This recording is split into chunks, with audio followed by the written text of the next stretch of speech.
Hello दोस्तों, स्वागत है आप सभी का हमारे यूट्यूब चैनल पर। आज हम देखेंगे चोल का उदय। चोल वंश जो थे का उदय किस प्रकार से हुआ था। ठीक, देखिए चोल वंश सत्ता के में कैसे आया। कावेरी डेल्टा में मुटियार नाम से प्रसिद्ध एक छोटे से मुखिया परिवार का सत्ता थी। ठीक, और उसके बाद वे कांचीपुरम कांचीपुरम के पल्लव राजाओं के मातहत थे। अब उसके बाद क्या हुआ कि उदयियार के चोल वंशीय जो प्राचीन मुखिया परिवार और विजयालय ने 9वीं सदी के मध्य में मुटियारियों को हराकर इस डेल्टा पर कब्जा जमाया। ठीक है, उसने वहां तंजावर तंजावर शहर और भूमि सुदिनी देवी का मंदिर बनवाया था। ठीक है? उसके बाद चोल राज्य के बारे में हम नजदीक से एक नजर देखते हैं कि चोल राज्य की प्रमुख विशेषताएं क्या थी। ये चोल विजय देखो विजयालय चोल, देखिए विजयालय चोल जो था वो तंजावुर और आसपास के क्षेत्रों पर कब्जा कर एक मजबूत प्रशासनिक आधार साबित किया।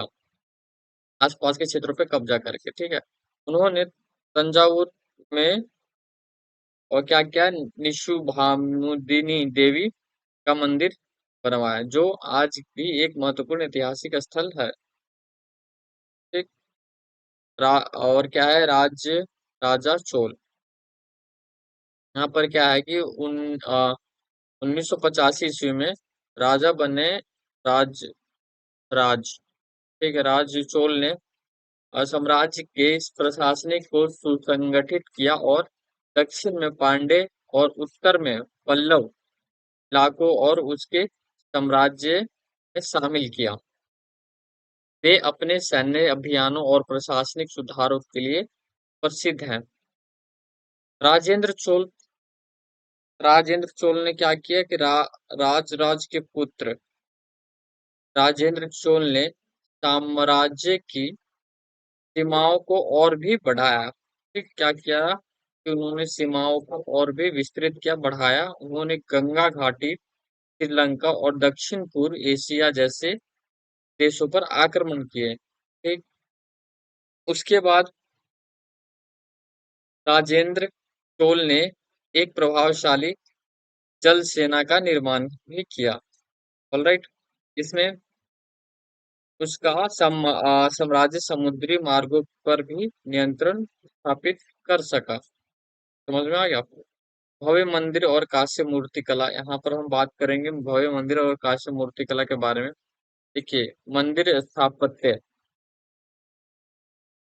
तंजावुर का बृहदीश्वर मंदिर। ठीक है, ये तंजावुर का बृहदीश्वर मंदिर मंदिर है। राज राज चोल द्वारा 1010 मतलब 1010 ईस्वी में निर्मित यह मंदिर जो था चोल वास्तुकला की उत्कृष्ट को दर्शाता है कि किस प्रकार से उन्होंने चोल साम्राज्य ने बनवाया था। इसका जो विशाल गोपुरम जो मुख्य प्रवेश द्वार बोलते हैं गोपुरम को, और भव्य शिवलिंग इसे अद्वितीय बनाते हैं। ठीक है, मंदिर का केंद्र बिंदु शव के शिवलिंग, ठीक है, शिव के जो क्या है कि जो मंदिर का केंद्र बिंदु शिव के शिवलिंग के रूप में होता है, जो चोल अ, वास्तुकला और कला की उत्कृष्ट को उदाहरण है। देख सकते हैं किस प्रकार से मंदिर बनवाया है। देखिए गंगई कोंडम चोलुपुरम का मंदिर राजेंद्र चोल द्वारा क्या किया कि 11वीं सदी में बनवाया गया था। ठीक है, उसके बाद यह मंदिर जो था चोल स्थापत्य कला का एक महत्वपूर्ण उदाहरण है।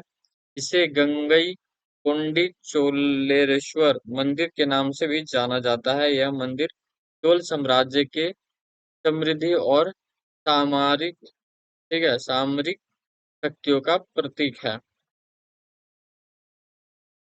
देखिए, आर्थिक, सामाजिक और सांस्कृतिक केंद्र। मंदिर केवल पूजा का स्थान नहीं थे। ऑलराइट, क्या था कि मंदिर जो था केवल और केवल पूजा का स्थान नहीं थे, बल्कि यह एक महत्वपूर्ण आर्थिक और सांस्कृतिक केंद्र भी था।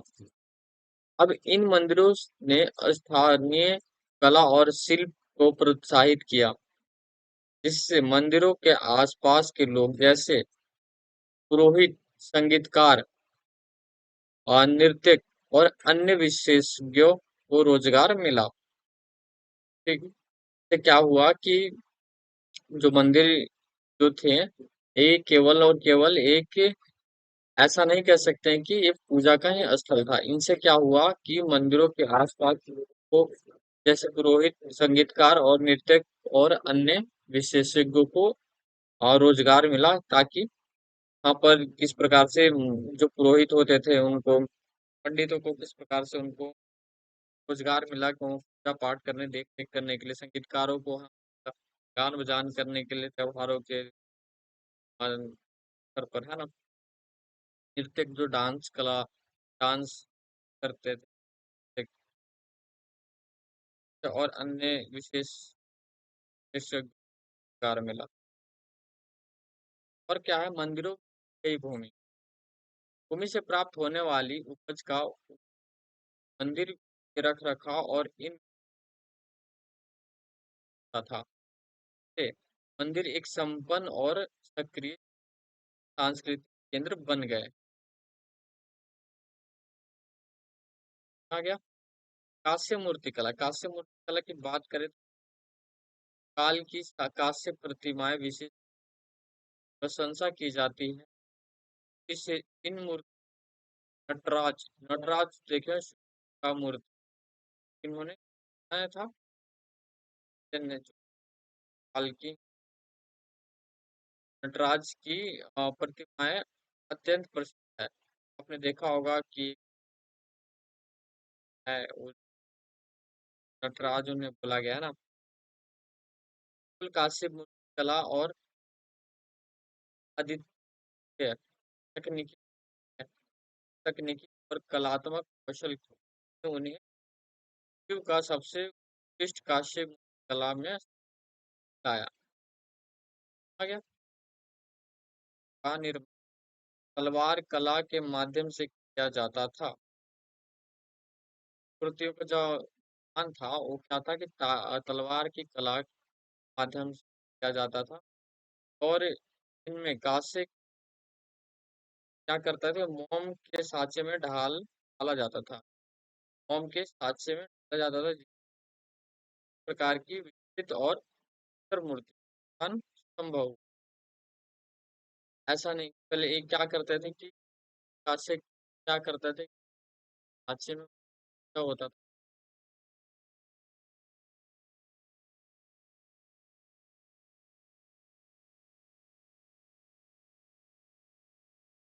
तो कांस्य कलाओं ने न केवल धार्मिक बल्कि चोल साम्राज्य की सांस्कृतिक, कलात्मक धरोहर को महत्वपूर्ण रूप से संयोजित।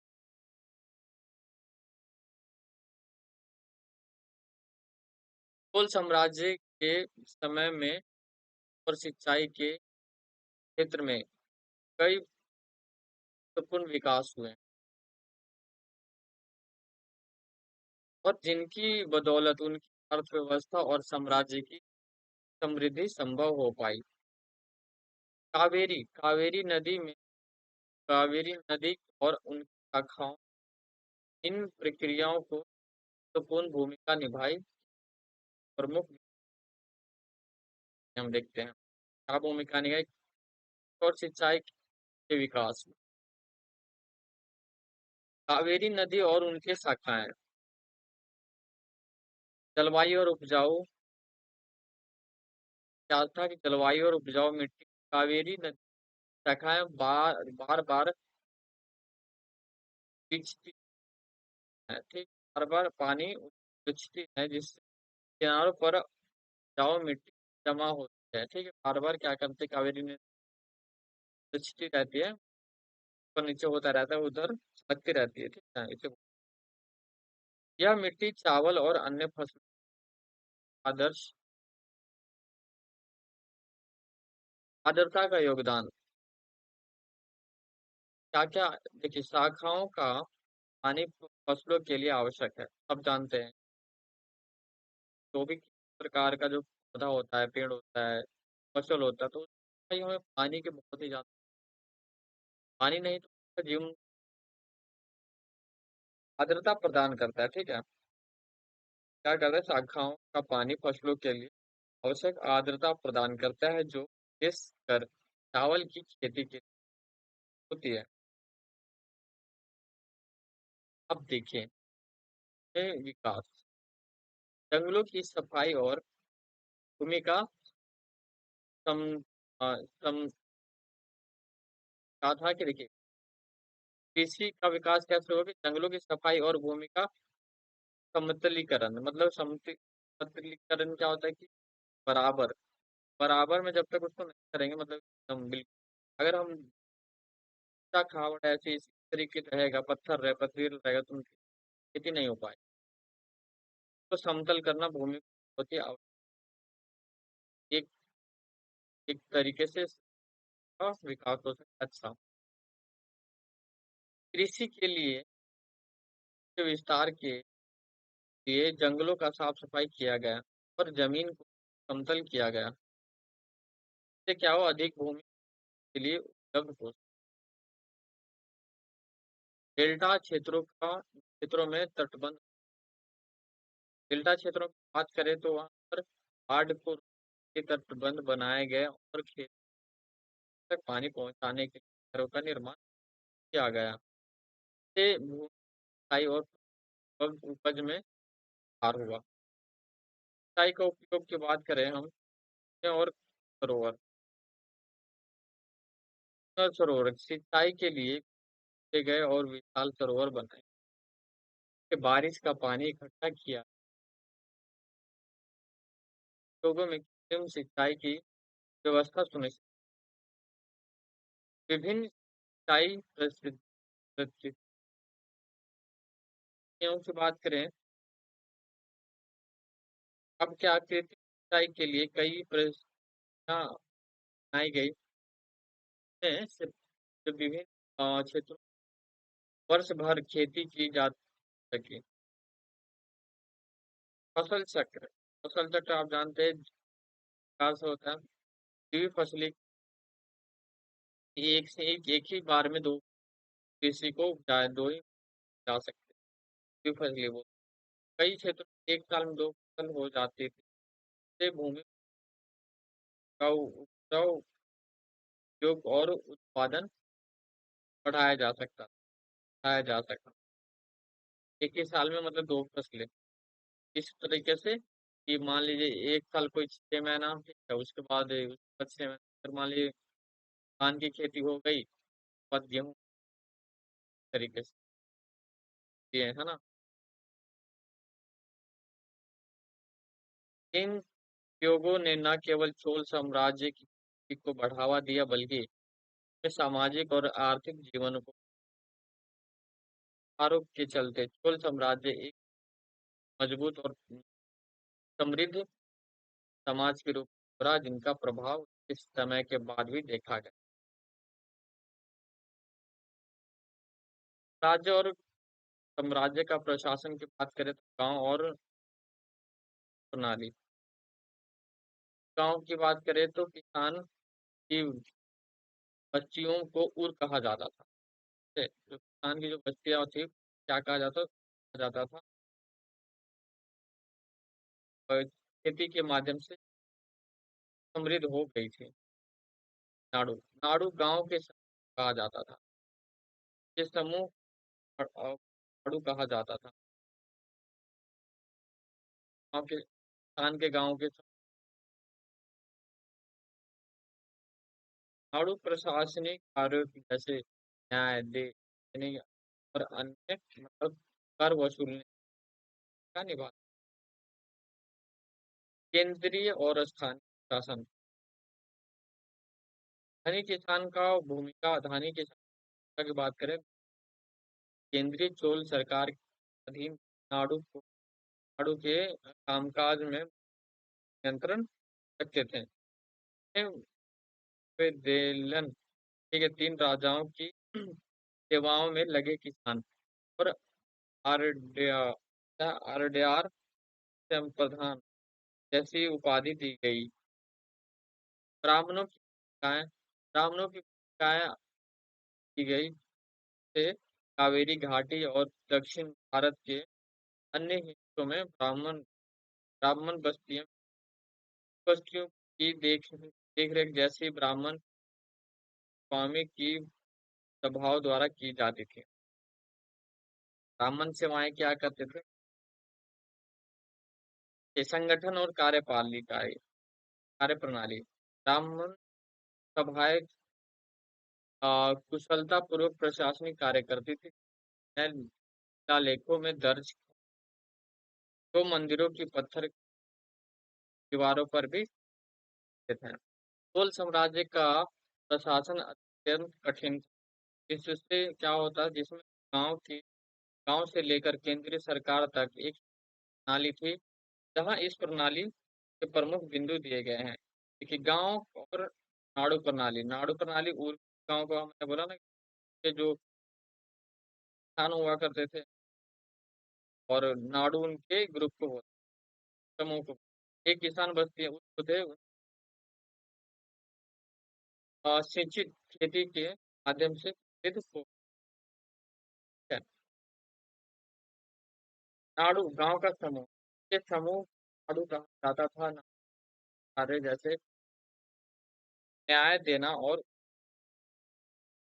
कर वसूलना करता था। ठीक है, जो नाड़ू जिसे हम करते थे उर समूह उर का समूह था जो कि नाड़ू प्रशासन कार्य जैसे न्याय देना और कर वसूल करता था। केंद्रीय और स्थानीय शासन बात करें तो यहाँ पर धनी जो किसान की भूमिका होती थी कि धनी किसान जो केंद्रीय चोल सरकार के अधीन थे, नाड़ू के कार्य में नियंत्रण रखते थे। उन पे चाहता कि नेदरलैंड इन राजाओं की सेवाओं में लगे किसान और अरडायर प्रधान जैसी उपाधि दी गई। ब्राह्मणों की भूमिका आपको हमने बता दिया कि ब्राह्मण की भूमि आवंटित की गई थी, जिन्हें बस्तियां विकसित बस्तियों की देखभाल प्रमुख ब्राह्मणों राजस्वामियों और सभाओं में की जाती थी। ब्राह्मण की सभाएं बता दिया हम कि क्या होता है संगठन और मालिया समिति, मालिया नगरम कार्यों का संघ, शहरों और प्रशासन। नगरम जो नालियां के संघ होते थे, शहरों के प्रशासनिक कार्य संपादित करते थे।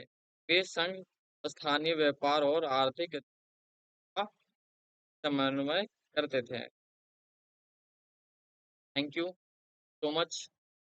Thank you for and like and subscribe. Like जरूर करें, वीडियो लगा तो सब्सक्राइब जरूर करें। सब्सक्राइब करना ना। आगे हम पढ़ेंगे चैप्टर नंबर 30 की 7 क्लास के बुक। मिलते हैं कि नहीं, जब तक के लिए आपका बहुत